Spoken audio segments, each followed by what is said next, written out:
Hello viewers, welcome to Codiforce, one of a new Python learning YouTube channel where I am going to show my Python skills as well as my learning journey. Hope this is my first ever video which is uploaded in the YouTube channel. Today, basically I am learning a course from Udacity called Basic Computer Design, Computer Programming Design, where in that course one of a famous professor called Norvik is teaching about the Python programming language as well as the programming design. So we have a poker problem in the first module. I have modified the problem similar with cricket one. So basically in this code we are going to calculate some players cricket scores as well as their strike rate and their bowling economy, and we will give them a score of how much they are going to get. Well, this is the code. In this video I am going to just explain what is the code itself. Okay, from first things first, we are going to import some things from the Python libraries. Now here we are importing list tuple dictionary from typing. That is one of the familiar dictionaries in Python, and we have a list of information in string and float called performance. Performance is a list of information. Performance is basically a dictionary which contains string as well as float.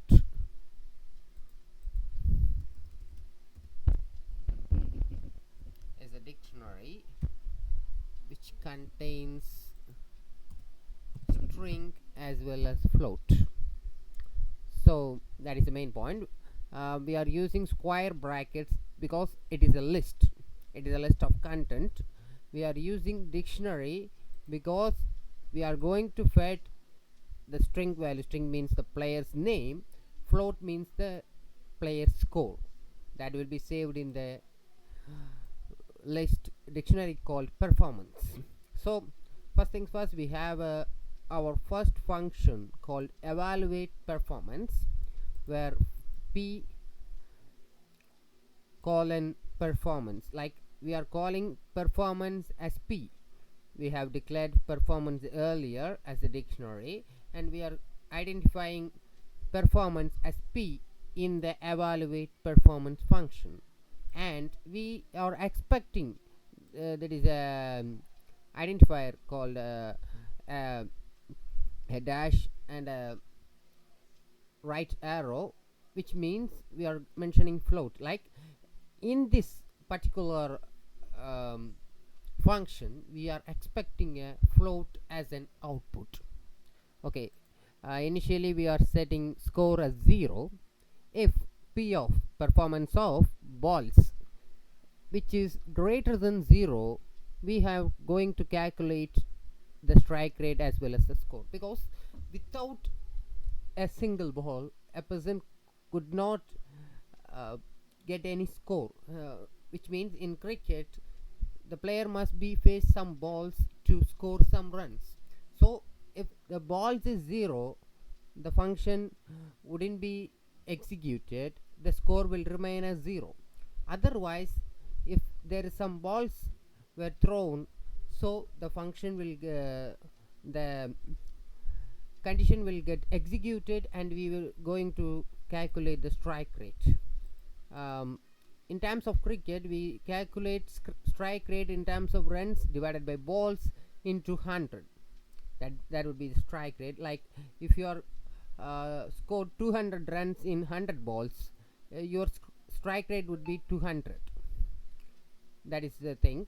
First things first, we are setting like p of runs and p of list of balls into 100. That means the runs the player have scored and the balls he had faced, and 100% that will calculate the strike rate. And for scoring system, we are using a particular formula: runs into 1.5 plus strike rate into 0.5. we are giving we are multiplying runs with 1.5 and adding strike rate and multiplying strike rate with 0.5. That is a scoring system in cricket. We are using that. Okay, that is the batsman's case. Like the first if condition is for batsman. Like there is two kind of players in cricket. Like mainly some players would be like they don't bat, they will be just bowl their balls. Otherwise somebody would just be a batsman, and some people would be an all-rounder. So we will discuss it later. After, the second condition is for a bowler. If he placed over which is greater than 0, we are going to calculate this condition. Like the given runs, the economy of a bowler which can be calculated divided by the given runs by the bowler divided by the overs he played. Okay, so this is the formula. The same things, same logic applies here. P of given runs divided by P of overs, and the score would be if the bowler take any wickets, he would get 25 points for each wicket divided by economy into 2. Like if a bowler give a lot of runs, he would lose his point, and if a bowler played very well and he didn't give a lot of runs, he would his score wouldn't be affected. From this case itself, if a bowler didn't take any wicket, he wouldn't get any score. And afterwards, for an all-rounder's case, the both of the conditions will be get executed, and the all-rounders get a score from batsman side also as well as from the bowler side. That's why we are mentioning that score plus or equal to this, and end of the line we are returning the score from the def evaluate performance function. After, there is also a function we are using def compare players. In this function we are going to compare the players. We have a variable called players, which is another time dictionary which contain a string as well as a float value, which means in this particular dictionary we are going to have a string value which means the name, and float value which will be the score of the player. And again, if we are using an identifier, we are expecting output of list, which would be a tuple. Tuple means an unchangeable value in Python. Also, it would be a list of string and float. Like we are expecting a list of tuples which contains string, the name, and the float value, which will compare the scores of the players. We are expecting output of list of tuples which contains string and float in this particular function. Also, initially we are declaring as scores as a list of values, which is an empty list of values. We are using a condition for name comma perf, which means performance. In players dot items we are separating that. For this condition, score equal to evaluate perf, which means in this particular line score equal to evaluate perf, we are calling the function def evaluate performance. We are calling the initial function here. Also, scores dot append name comma score, like we are inserting the name and score in scores, which is the one we have declared here, which is an empty list.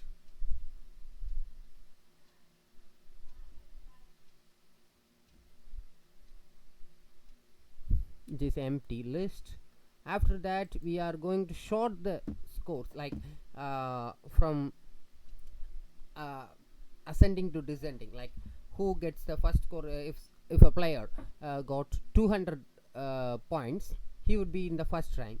After 195, he would be in the second one. So we are using a key called lambda, which is also a inbuilt uh, thing in Python, which is usually used to replace things. It can be used as a small function. It can replace as a small function.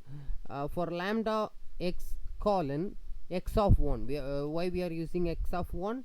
Because we need to sort the values in terms of the float, which is this point, because the first x of 0 is string, the name. If you are giving 5 names, if we don't use that x of 1, it will be sorting the values in terms of their alphabetical order. Like if a person whose name is starting at A, he will be at the first place. That would happen. But in this case we need the players score wise sorting, so we are using x of 1, and reverse equal to true means we need it as descending order, like 200, 195, 150 in that means of order. And finally we are returning scores. And here's the main part. If name if underscore underscore name underscore double equal to main, it is a inbuilt function for this particular program. We are giving the input details, as we are giving it as a list of information, as a dictionary of information. We are giving the name of the player Johnny. His runs is 75. He had scored in 50 balls. He had taken 0 wickets. Since he is a wicket keeper, he don't take any wickets.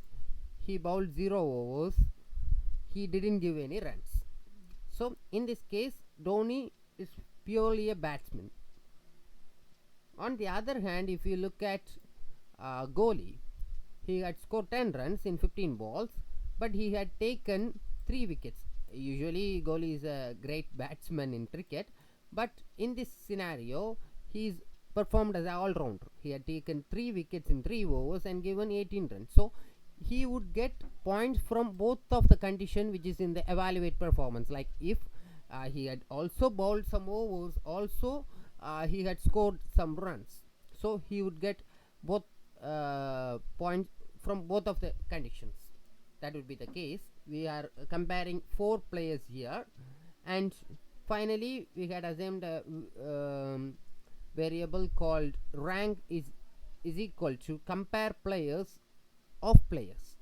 Players is the list of players and his and their runs and something else. Compare players, this line, the 33rd line, will execute the second function of the program. And finally we have a condition for name comma score in rank. Here we have scores dot append name comma score. We are using here score in ranks. The information of the player's ranks will be stored in the variable called rank, which would be a list.